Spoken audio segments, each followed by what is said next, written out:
अभिवादन सत्कार करिए हरबंस नागो के का। और तभी मीडिया के लिए सौभाग्य की बात है, आज जम्मू कश्मीर में लंबे अपना बसंत दे चुके जम्मू कश्मीर सरकार में सेवानिवृत्त आईएएस अधिकारी के.बी. जंडियाल आज हमें सौभाग्य उनसे बात करने का। सर, आपका बहुत बहुत स्वागत, आपका आभार प्रकट करता हूं। वो ज़रूर गलती हो गई कि लोकसभा के चुनाव में हम आपका आशीर्वाद दर्शकों के लिए नहीं ले सके। एंड जहां के.बी. जंडियाल साहब आपने अलग अलग राजनेताओं को देखा, गवर्नर्स को देखा और अपनी छाप छोड़ी, one of the best administrator. और आप सेवानिवृत्त होने के बाद भी बड़े एक्टिव रहे, चाहे सेंट्रल गवर्नमेंट पेंशनों की है या और भी चीज़ों के लिए आप जुड़े रहें, आज भी सक्रिय हैं।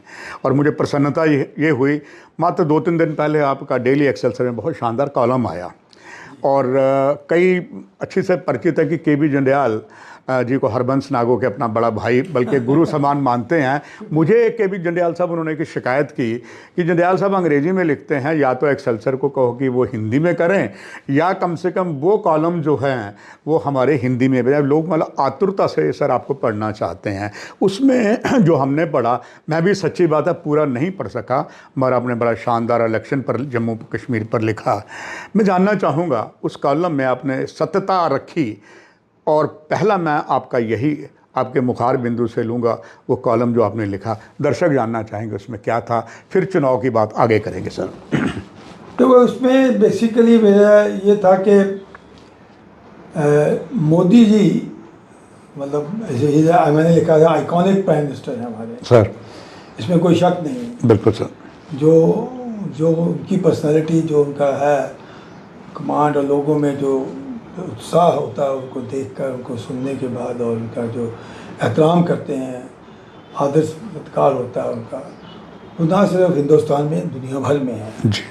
अभी आपने देखा वो यूक्रेन में गए थे और देख कर मतलब ये लगता है कि ये दुनिया के बहुत बड़े एक नेता है, और ये हर मुसीबत, हर परेशानी, हर क्राइसिस में ये किस तरह वो अपने आप को संभाल कर वहाँ पर अपनी साख छोड़ आते हैं, तो वो है। लेकिन दूसरा पहलू ये है कि पिछले 10 साल में एंटी इनकम्बेंसी और जो है वो उनकी जो छवि है वो आहिस्ता आहिस्ता कम होती जा रही है।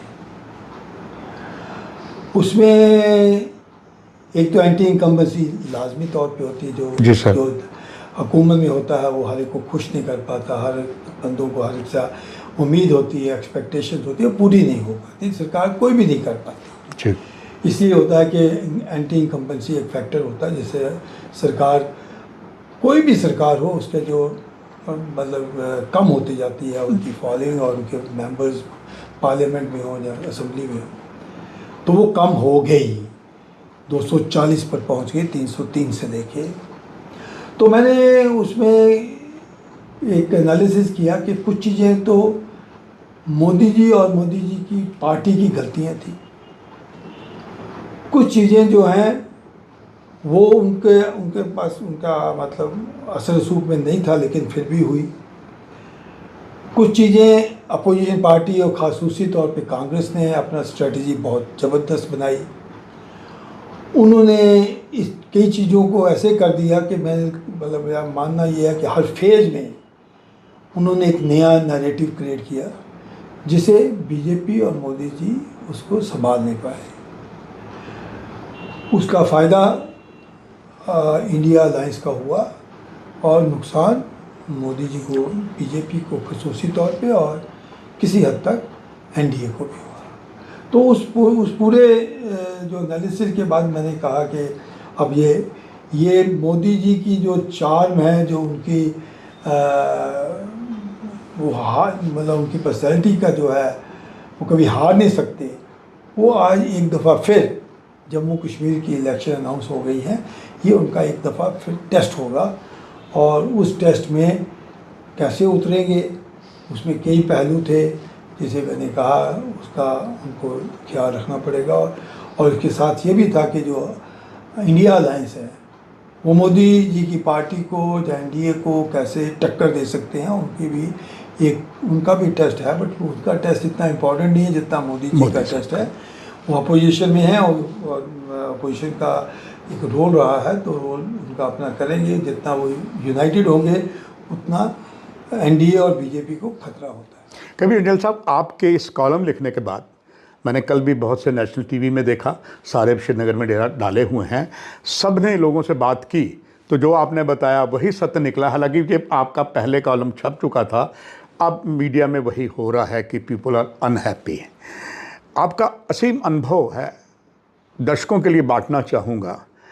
इस वक्त जो अलायंस हुआ है नेशनल कॉन्फ्रेंस कांग्रेस का, और बीच में जो एक राजनीति तीर छोड़ा है महबूबा मुफ्ती जी ने कि वो भी एक बन गए हैं। अब जो यहाँ पर कुछ पार्टी जिन्हें कहा जाता था कि ये बीजेपी बी पार्टी है, सी पार्टी है, वो अलग थलग पड़ गए। सर, आपका अनुभव क्या कहता है सर कि 3 चरणों के जो चुनाव, फर्स्ट अभी नॉमिनेशन बनी, क्या रहेगा आपके असीम अनुभव से? देखो, ये अब में से अच्छा ज़्यादा जानते हैं अच्छा कि जम्मू कश्मीर की सियासत जो है वो जम्मू और कश्मीर के बीच में ही ज़्यादा है। हमारे आपस में जो तसल है, जब हम एक दूसरे को देखते हैं, और ये आम आदमी पे भी जाता है, वो 2 रीजन की है। और ये 2 रीजन का जो आपस में डिवाइड है वो दिलो दिमाग में है। और अगर हम रीजन के हिसाब से चलें, और जो रीजन के हिसाब से, और जो डिलिमिटेशन कमीशन ने जो रिकमेंडेशन दी और जिसके साथ ये 90 का जो असम्बली कॉन्स्टिट्यूंसीज की बाउंड्री तय हुई, उसका भी एक अपना एक रोल है इस इलेक्शन का। जहाँ तक जम्मू की बात है, बीजेपी को बहुत बड़ा चैलेंज है। हालांकि बीजेपी की एक तरीके से बीजेपी की ही हुकूमत थी, लेफ्टिनेंट गवर्नर की सेंट्रल गवर्नमेंट की हुकूमत है, तो बीजेपी की ही हुकूमत थी, और अच्छी बुरी दोनों चीज़ें बीजेपी की तो ही लगेंगी, माथे पे लगेंगी। अच्छा हुआ, डेवलपमेंट के काम बहुत अच्छे हुए। और मेरा ये मानना है कि ये अच्छा जो सेंट्रल गवर्नमेंट ने बड़े बड़े ज़बरदस्त लैंडमार्क प्रोजेक्ट लाए, अच्छी चीज़ें लाई, सुधार लाया, सिस्टम में इम्प्रूवमेंट लाई, वो अच्छा एक अपना एक पहलू। लेकिन एक दूसरा पहलू ये भी है कि आम आदमी खुश नहीं है। वो खुश क्यों नहीं है, ये तो बीजेपी को 5 साल में सोचना चाहिए था। मैं एक दफ़ा हमारे उन दिनों union urban development minister Hardeep Puri ji मेरे घर आए थे। उनका एक अपना एक सिलसिला था कि प्रोमिनेंट सिटी के घर मिलना से बिल्कुल रीच आउट करना उसको, आम लोगों को मिलने के बाद। तो मैंने भी उनसे ये कहा था कि ये एक लोगों को धारणा है कि बीजेपी के जो लीडर हैं वो आम लोगों का काम नहीं करवा पा रहे। क्यों नहीं करवा पा रहे, ये तो एडमिनिस्ट्रेशन में क्या होना चाहिए, उनको क्या होना चाहिए, लेकिन आम आदमी की जो शिकायतें हैं उसका अजाला नहीं हो पा रहा, और ये थोड़ा सा सेटबैक लगता है उनको। ये धारणा है, उन्होंने कहा नहीं आपकी धारणा गलत है, तो ठीक है कि सिस्टम ऐसे चलता है, but that is a debatable issue के जो मैंने कहा। तो एक वो धारणा है, क्योंकि कई दफ़ा हम मिलते भी थे लीडर्स के बीजेपी के ना, कभी अपनी जाति, आप you are son of the soil, और जाति इशू नहीं होते, बट कम्युनिटी के सन ऑफ का बिल्कुल बहुत से सामाजिक तो बिल्कुल लगता था कि उनका मासवाई एक आध दो, मैं नाम नहीं लेना चाहता, जिनके पास गए तो उनका दम था तो उन्होंने टेलीफोन पे कहा और ये करवाने की कोशिश की। कुछ ने कहा कि हमारी सुनवाई नहीं होती है, क्या करें, ये लोग अफसर है, ये सुनते नहीं, ब्ला ब्ला। सो ये मिक्सचर है। कुछ लीडरों का मतलब रिस्पॉन्स था कि वो टेलीफोन उठा के हमारे सामने करते थे, कईयों का ये था कि मैं कह दूंगा लेकिन मेरी सुनवाई हमारी कम होती, तो मिला मिक्सचर। तो इसलिए थोड़ा सा अंडर करंट है। दूसरा जो आम हमने लोकसभा के इलेक्शन में देखा, आरएसएस के लोग इतनी तरह इन्वॉल्व नहीं थे उस इलेक्शन में। और फिर बाद में जब मोहन भागवत जी का बयान आया, वो देखा तो वो भी एक हिस्ट्री है। तो मेरा ये मानना कि जब तक आरएसएस इसके बीजेपी की बैक एंड कॉल पे नहीं होगी तो बीजेपी का जीत पाना काफ़ी सीटें मुश्किल है।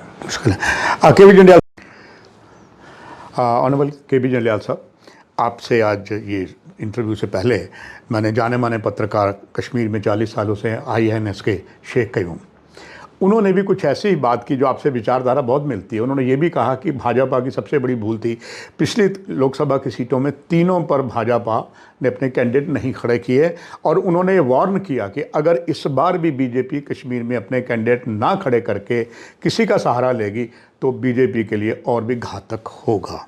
ये तो खैर उनका विचार है। इसके साथ, उनके विचार के साथ मैं आपके विचार लेना चाहूँगा।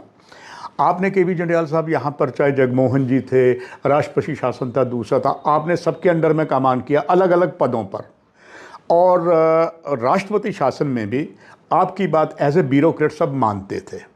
Even when you were director information, हालांकि आपने मुझे मेरे मुंह पर बंद किया हुआ कि कुछ बातें मत करना, मगर सच्चाई को कोई रोक नहीं सकता। सर KV जंडियाल साहब, उस वक्त जो आपने एक अच्छा वो काम किया, आप विज्ञापन भी देते थे, जो गलत करता था उसको रोकते थे। अभी थोड़ा सा सिलसिला बदला है, पर मैं आपसे इन बातों को ना छेड़ते हुए, पर ये चीज़ें हैं, ये जानना चाहूँगा कि जिस तरीके के सर कश्मीर नाराज़, जम्मू नाराज़, और इसके साथ साथ पहली बार सर आपने खुद देखा, खैर हम लोग कई डर के भी सोते हैं कि जम्मू डिवीज़न के सभी 10 ज़िलों के पहाड़ी क्षेत्रों में सर आतंकवादी बैठ गए हैं। हमारे सर भारतीय सैनिक, जिसमें टॉप पैरा कमांडोज हैं, बलिदानी हो रहे हैं, जो सर हालत बने हैं। इस पर सर आपका क्या अनुभव कह रहा है सर? जिस तरीके का आतंकवाद कश्मीर में भी ख़त्म नहीं हुआ, पर जम्मू में बहुत हो गया है, आपका असीम अनुभव क्या कहता है सर? कहाँ कमी रही हमारे पास, उसको रोक नहीं पाए? देखिए, मैंने कोट किया था जनरल जनरल हसनैन को। जी सर, बिल्कुल कॉलम में आपने किया मैंने। तो उन्होंने कहा कि छोटी छोटी वारदातें जो है वो इतना अहम नहीं रखती, बट अगर लगातार ये होती रहे तो फिर इसे मैटर ऑफ कंसर्न। तो ये जम्मू में भी हो रहा है जी, हर तीसरे चौथे दिन ये वारदात होती है, और नुकसान ज़्यादा यूनिफॉर्म वालों को है जी। उनकी वर्दी वाले जो है हमारे जो हैं उनको शहादत हो रही है। ये एक मैटर ऑफ कंसर्न है, और ये भी एक मैसेज आता है। लेकिन आपने भी देखा, हमने भी देखा पिछले 30-35 सालों में आतंकवाद को। ये आतंकवाद का, ये इनका कहना कि आतंकवाद ख़त्म हो गया, वो होता नहीं है। वो तब ख़त्म होगा जब पाकिस्तान चाहेगा। और पाकिस्तान क्यों चाहेगा? पाकिस्तान, कश्मीर जो है पाकिस्तान की डोमेस्टिक पॉलिटिक्स जी। वैसे तो कश्मीर इशू जो है वो हमारी भी, हिंदुस्तान की भी एक, अगर देखा जाए तो बीजेपी कश्मीर इशू लेके अपना बताती है, लेकिन हमारा भी रेलिवेंस है इसमें। बिल्कुल, ना चाहते हुए भी हम कश्मीर की ही बात करते हैं। जैसे 370 की बात चल रही है, मैं सोचता हूँ 370 अब ख़त्म हो जाना चाहिए था, लेकिन ख़त्म नहीं हो रहा। 370 फिर शुरू हो रहा है।